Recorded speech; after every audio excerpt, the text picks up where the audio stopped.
आइए न्यूज़ पर व्यूज़ में स्वागत किया जाए अब एक ऐसी कंपनी का जिसे आप नाम से जानते पहचानते हैं। जी हाँ, ग्लोबल हेल्थ केयर यानी कि मेदांता हॉस्पिटल और उत्तर और पूर्वी भारत की ये दिग्गज private multi speciality hospital company है।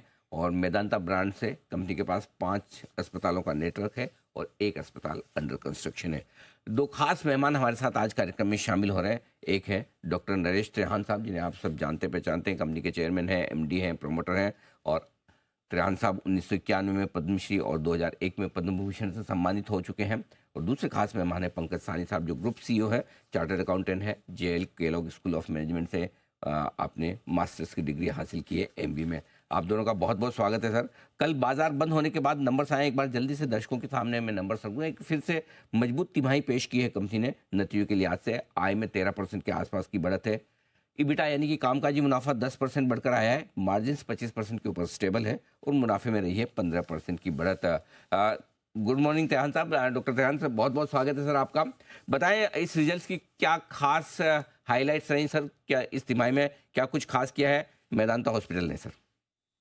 जैसा आपको एहसास होगा कि वेदांता में हम सबसे जो हाई एंड जैसे कॉम्प्लिकेटेड प्रोसीजर्स करते हैं वो कंटिन्यू हो रहा है और उसमें ग्रोथ बढ़ती जा रही है, क्योंकि जिन लोगों को कोई भी राहत नहीं मिल रही और आते हैं, हमारी टेक्नोलॉजी, हमारी स्किल्स मिलके आउटकम्स बहुत ही कंपेरेबल है to anybody in the world, इनसे बेटर ही है। तो इस क्वालिटी ऑफ मेडिसिन की वजह से हमारी जो रीच है वो बढ़ती जा रही है। जैसे लोगों को पता लगता है कि यहाँ पे 3 चीजें हैं, एक तो हायर स्किल है, टेक्नोलॉजी भी हाईएस्ट है और यहाँ पे इंटीग्रिटी बहुत है कि अगर जो वो हमारे पास आएंगे तो उनको ये विश्वास है कि जो उनके लिए सही होगा वही किया जाएगा। तो इसीलिए हमारी जो आप देख रहे हैं कि जो इन्फ्लक्स हो रहा है पेशेंट्स का, out patients, in patient, number of surgeries, ये सब बढ़ती जा रही हैं, इसीलिए क्योंकि पब्लिक का विश्वास रहा है हमारे, हम जैसे उनको पता लगता है वैसे ही बढ़ता है। तो ये मेन कारण यही है। और टेक्नोलॉजी इंट्रोड्यूस करी है, उसका इस्तेमाल करने वाले जो डॉक्टर हैं वो बहुत सारा एक्टिविटी कर रहे हैं। हमने एक्सआई रोबोटिक लगाया, उसमें पहले पहले में ही ब्रेक हो गया।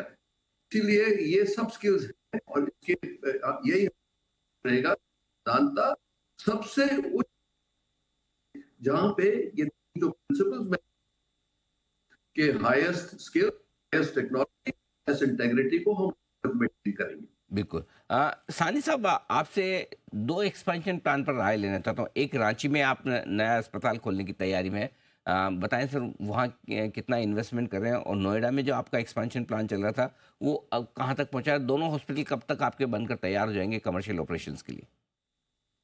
तो जो रांची में है वो 110 का हॉस्पिटल तैयार है। हमने अभी कल ही बोर्ड का अप्रूवल मिला है, तो उसको हम आने वाले 2-3 महीने में ऑपरेशनलाइज कर देंगे। जी। और वो जो जगह है वहां पे बहुत अंडरसर्व्ड है, और हम जब इस क्वालिटी की मेडिसिन वहां पहुंचाएंगे, आप देखना कि लोगों को बहुत राहत मिलेगी।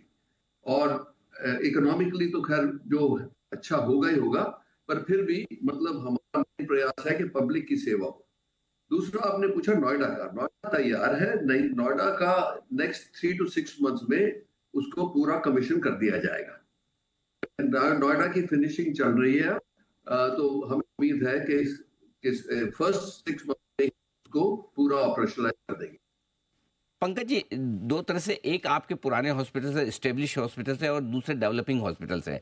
क्या डेवलपिंग हॉस्पिटल से रेवेन्यू और इबिटा में कंट्रीब्यूशन बेहतर हो रहा है? जरा दोनों की इक्वेशन समझाएं सर। तो मैं अपना हमारे ग्रुप सीईओ मिस्टर पंकज सानी से रिक्वेस्ट करूंगा कि आपके ये जो आपको जरूरी है वो आपको वॉक थ्रू देंगे। जी पंकज जी। नमस्ते अनिल जी। जैसे नमस्ते। कि आपने बताया था, हमारे जो 6 अस्पताल है, अभी नोएडा जो छठा हॉस्पिटल शुरू होने वाला है आने वाले 3-6 महीनों में। लेकिन जो बाकी के जो 5 अस्पताल है, हमने उनको जो अस्पताल है लखनऊ और पटना, लखनऊ के भी इस साल 5 साल पूरे हो गए और 3 होने जा रहे हैं, 3 साल पूरे होने जा रहे हैं। दोनों अस्पतालों में काफी बेहतर बढ़ाव आया है। इनके जो परफॉर्मेंस है वो काफी अच्छा हुआ है, एबिटा मार्जिन्स भी काफी स्टेबल है। और ये भी देखा जाए तो लोग कहते थे कि टाउन्स में इतनी फाइनेंशियल अच्छी क्वालिटी नहीं दे पाते, लेकिन जानता नहीं हेल्थ केयर क्वालिटी की हेल्थ केयर मिलेगी, फाइनेंशियल परफॉर्मेंस भी बेहतर होगी। जहां तक हमारे वाले खासकर जो मेदांता गुड़गांव है, वहां पे भी आप देखोगे तो वहां पे भी बढ़ावत आई है। और ये एक खास बात है मेदांता के बारे में कि हमारी जो बढ़ावत है वो ज्यादातर वॉल्यूम से आती है, इतने ज्यादा प्राइस इंक्रीज नहीं करते, लेकिन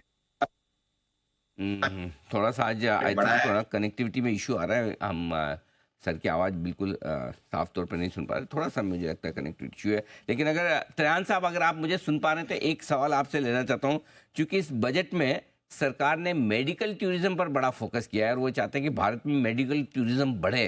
कैसे देखते हैं आप इसे और कितनी संभावना है आपकी कंपनी के लिए भी?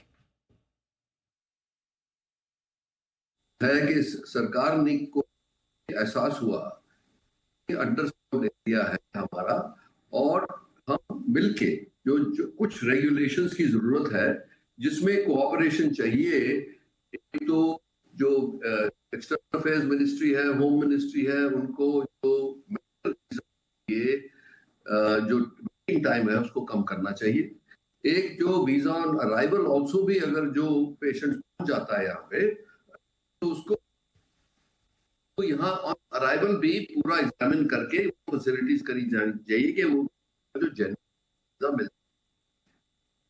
तरफ से ये जरूरी है कि हमारी एम्बेसीज जो है वो भी बात करें, हमारे अपने अपने एरियाज में ये शो करें कि भाई में कितनी बढ़िया मुकाबले की मेडिसिन अवेलेबल है और उसकी कॉस्ट जो 1/3 से लेके 1/10% कॉस्ट पे मिल रही है लोगों को। इसीलिए बहुत सारे लोग को तकलीफ है बाहर, वो यहाँ आके अपना इलाज करा सकते हैं। तो इसका ऑपरेशन तो बहुत है, इसीलिए हमने ये पूरा मुद्दा उठाया है। आपस में भी सारे मिलके गवर्नमेंट और प्राइवेट हॉस्पिटल के इसको आगे बढ़ाएंगे। और लोग ये पक्का लोगों को पता होना चाहिए कि जो लोग आएंगे बाहर से उनको सिर्फ क्वालिटी इंस्टीट्यूशंस में जाएंगे, सो दैट और उनको सैटिस्फैक्शन पूरी हो।